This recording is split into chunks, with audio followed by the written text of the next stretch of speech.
Olá, amados de Deus, que alegria é estar de novo em contato com você. Estamos aqui convidando também você a tomar um cafezinho conosco através desse nosso programa. Você sabe que o nosso objetivo aqui é anunciar o Evangelho das insondáveis riquezas de Cristo, o Deus que se fez carne, que habitou entre nós e por graça Ele pode habitar em nós. Você pode ser um nosso aliado aqui. Você vai ver os links e os endereços aí na sua tela da TV. E nós contamos, de fato, com a sua participação, com as suas orações, com a divulgação. Você pode fazer essa divulgação e também com a colaboração para que este programa se mantenha. Ele custa alguma coisa e nós precisamos mantê-lo e desejamos que ele seja disseminado para um grupo cada vez maior e contamos com a sua participação.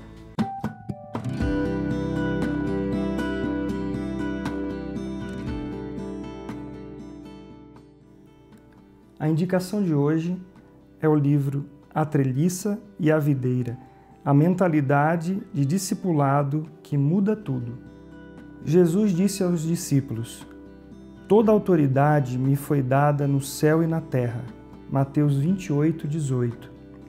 Esta afirmação impressionante tem nuances em Daniel 7, quando como o Filho do Homem foi até a presença do Ancião de Dias, conforme Daniel 7. Foi-lhe dado domínio e glória e o reino para que os povos, nações e homens de todas as línguas o servissem. Daniel 7, 13 a 14. Este livro de Colin Marshall e Tony Pine fala sobre duas estruturas importantes na vida da igreja. Ele fala da treliça, onde um parreiral ele é apoiado, e a própria videira, de onde vem o fruto da vide. A treliça nós podemos comparar às estruturas para a organização eclesiástica funcionar. Porém, a vida, de fato, vem da videira. E a videira é Jesus Cristo. E aí é o ponto essencial. Muitas igrejas hoje estão focadas nas estruturas, nos eventos, em todo o trabalho cansativo, muitas vezes, sem dúvida, porém, esse trabalho que não gera frutos. São trabalhos que geram movimento, enfado, canseira muitas vezes, mas não são as obras que Deus preparou de antemão para que nós andássemos nelas. Ao contrário da estrutura corporativa de empresas que nós vemos e o seu funcionamento, a vida da igreja tem o seu fundamento na pessoa de Jesus Cristo. Ele disse: "Eu sou a videira e vós os ramos. Ninguém que não estiver ligado à videira pode dar frutos." Se a videira é o Senhor Jesus Cristo, nós somos os ramos, a estrutura que nós temos na igreja, ela servirá de apoio para que o membro, o Filho de Deus, o cristão que está inserido no corpo, ele frutifique. Então, os autores vão abordar com muita autoridade esse assunto, levando a entendermos o que o próprio texto de Mateus 25, de 31 e 32 dizem.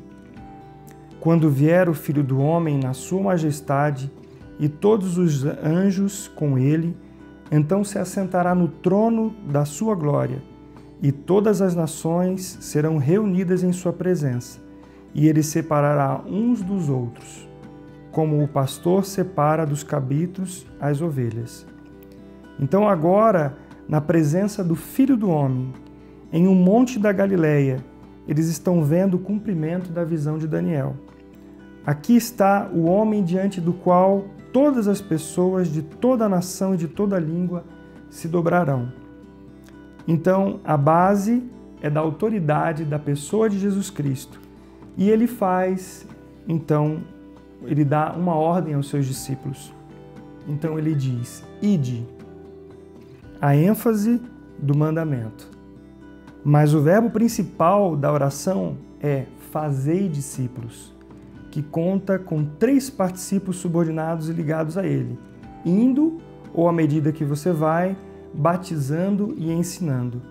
O foco está em batizando e ensinando, os meios pelos quais os discípulos devem ser feitos.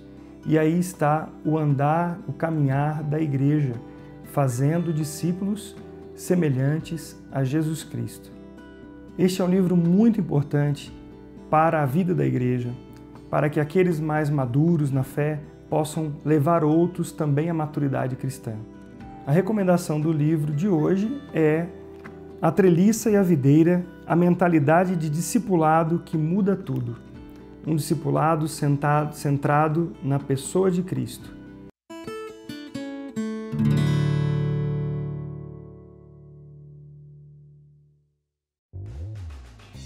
A Livraria PIB Londrina procura selecionar cuidadosamente seus títulos e autores a fim de oferecer um conteúdo alinhado com o Evangelho de Jesus Cristo. Bíblias, livros de teologia, devocionais, literatura infantil, biografias, comentários bíblicos e muito mais. Dispomos também de um acervo de CDs e DVDs das mais de 5.000 mensagens ministradas na Primeira Igreja Batista em Londrina. Visite a Livraria PIB Londrina e conheça ainda mais. Livraria PIB Londrina, de segunda a sexta, das 13h30 às 18 horas. Endereço na Avenida Paraná, 76A, próximo ao Calçadão, bem no centro de Londrina. Ligue para 3372-8921 ou acesse o site www.livrariapiblondrina.com.br.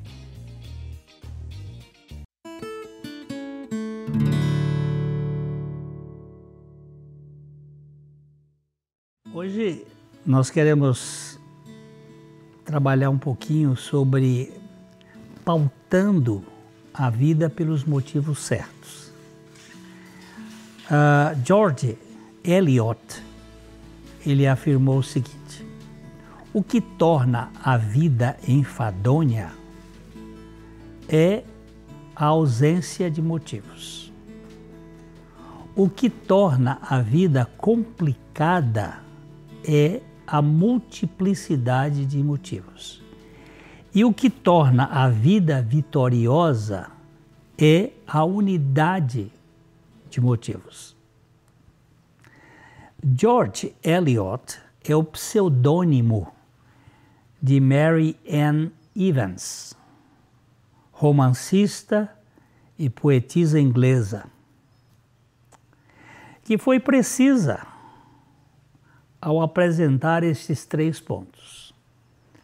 De fato, ela se escondia com um pseudônimo masculino, porque na época as mulheres não eram muito bem vistas, ou o trabalho delas era tido de segunda classe.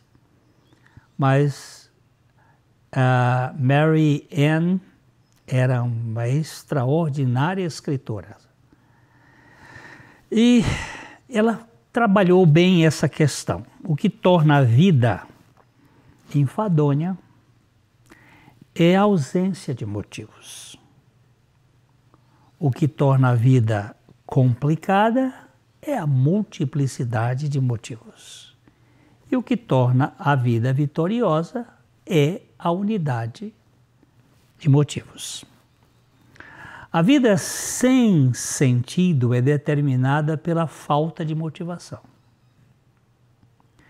Se alguém não sabe para onde vai, já chegou e não tem para onde ir. Aquele que não sabe para onde vai, já está no lugar onde devia estar e não tem o rumo para ir. Uma vida sem objetivo é como um objeto sem utilidade. Para que serve isso? Não serve para nada. não tem o menor valor. É como fumaça de incêndio de monturo de lixo. Não tem o menor valor. Só serve para trazer fuligem para as casas. Se não tenho motivação para viver, é como participar do meu próprio velório. Como é que vai ter? O que eu estou fazendo aqui na Terra? O poeta alemão Goethe, ele disse que a vida, uma vida inútil, é uma morte prematura. Eu diria que é um morto-vivo. Não tem sentido, não tem valor. Sair de cena quem não tem alvos. Ele perde qualquer significado. O marasmo é fruto da imprestabilidade. O que você está fazendo aqui? Se nós não nos conscientizarmos do significado da vida e não tivermos motivos significativos para vivermos adequadamente, eu posso dizer que nós somos cadáveres ambulantes. Estamos andando por aí, mas sem sentido. Um sujeito sem rumo vai rumo ao caos, à desordem. Ouvi um ser vazio dizer: eu não vivo, eu vegeto. Sou uma vela apagada. Aquela imagem me ficou marcante. Eu não vivo, vegeto. Vela apagada. Para que serve? Mas o salmista, no Salmo 119, verso 54, ele diz: os teus decretos são motivos dos meus cânticos na casa da minha peregrinação. Ou a tua palavra é o motivo dos meus cânticos na casa da minha peregrinação. Sim, eu sou um peregrino, mas sei para onde vou. Ainda que viva aqui na terra, minha parada final é a Nova Jerusalém.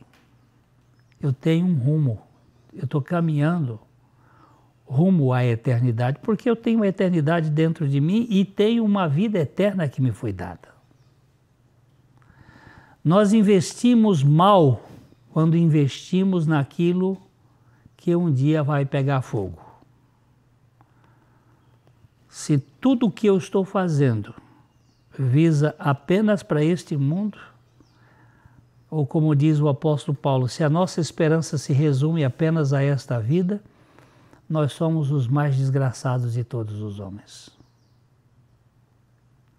Precisamos de motivos permanentes, motivos que desgastam, porque são motivos passageiros, como nuvem impelida pelo vento.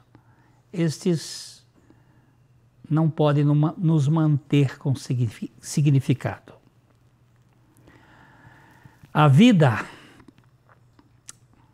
vira uma tempestade de confusões, por outro lado, quando nós temos motivos, muitos motivos, vários motivos, exigindo decisões simultâneas.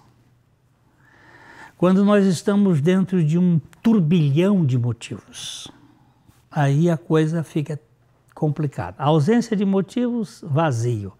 Multiplicação de motivos, confusão. Se a ausência de motivos torna a vida sem algum sentido, a multiplicidade dos motivos a transforma numa Babel, num mundo confuso, numa história de muitas narrativas que nos mantêm como que parecidos com uma biruta tonta.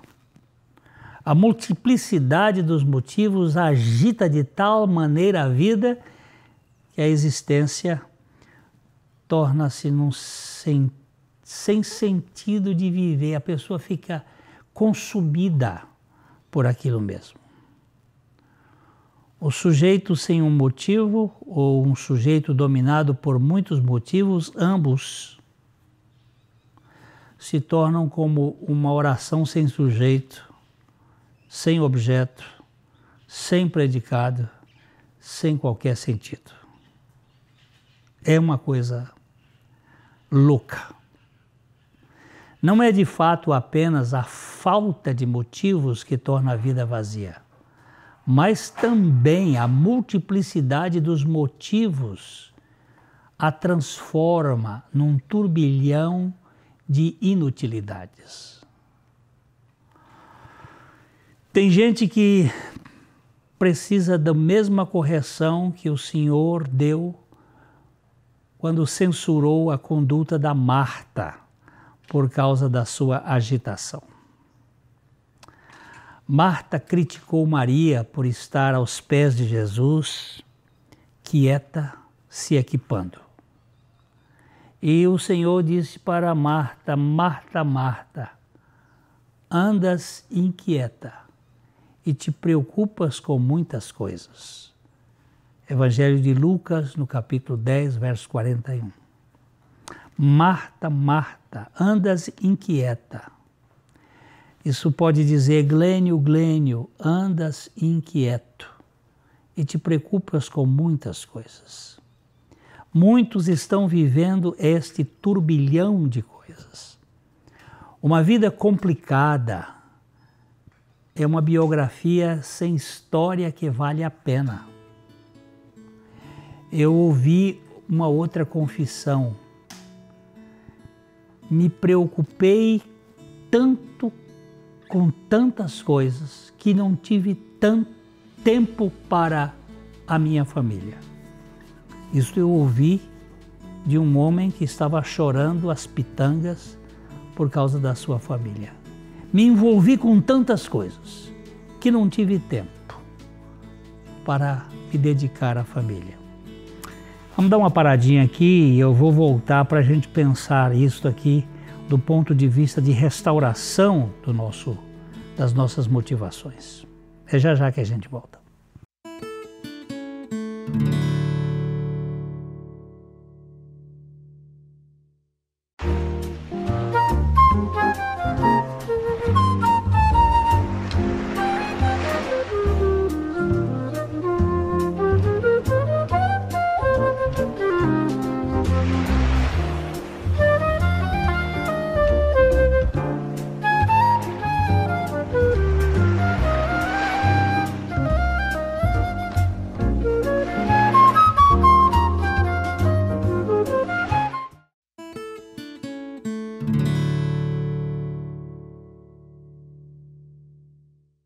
Estava falando com você que uma vida complicada é uma vida sem história que valha a pena.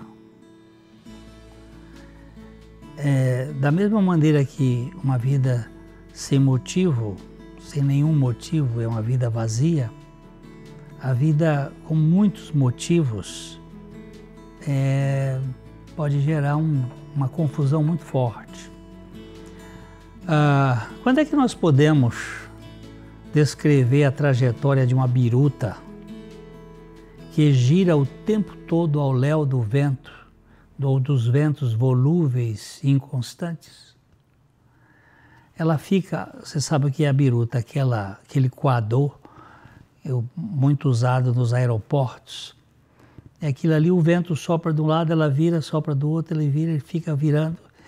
E às vezes a gente vê muitas pessoas assim, eles estão estonteados, eles não têm agenda própria. E são as circunstâncias que estão movendo. Muitos motivos eles desmotivam a mente na construção de uma ordem segura, convertendo o processo numa confusão sem propósito. A gente fala com muitos idosos que se vocês pudessem voltar atrás, se pudessem retornar à juventude, como seria a vida? Muitos dizem, olha, eu tomaria outro caminho. Eu me dedicaria mais à família, aos amigos, aos irmãos, teria mais compartilhamento. Eu já ouvi isto de alguns. A vida enfadonha é pautada pela abstenção de um motivo permanente. E a vida complicada pela abundância de motivos sem sentido. Motivos, motivos, motivos. Mas a vida vitoriosa tem como fundamento a unidade de motivos. Tem um coador que faz com que aquilo se centralize. Não é tudo. São as coisas prioritárias. O Senhor falou para Marta, corrigindo da sua ansiedade: Marta, Marta, tu andas ansiosas, inquietas com muitas coisas. Aí ele diz assim, entretanto, o verso 42 vai dizer assim, entretanto, pouco é necessário, ou mesmo uma só coisa. Maria, pois, escolheu a boa parte, e esta não lhe será tirada. A palavra priority em inglês, ela não teve plural até o século XX. Nos antâneos do inglês, a palavra priority era só no singular. Prioridade, não prioridades. E a nossa prioridade maior tem que ser Deus. Não estou falando de religião. Deus. Quando Jesus disse a Maria, escolheu a boa parte, e esta não lhe será tirada, é porque Maria estava aos pés do Senhor Jesus. Nós podemos ter motivos diferentes, desde que possamos afinar todos por uma nota só e um só diapasão. Uma orquestra tem vários instrumentos de vários naipes, porém todos devem estar afinados no mesmo tom, com a mesma frequência, ali, para que a música se manifeste na sua harmonia. A unidade dos motivos se pauta no reino de Deus, eu vou aqui dizer, pela obra da cruz, pela obra de Cristo.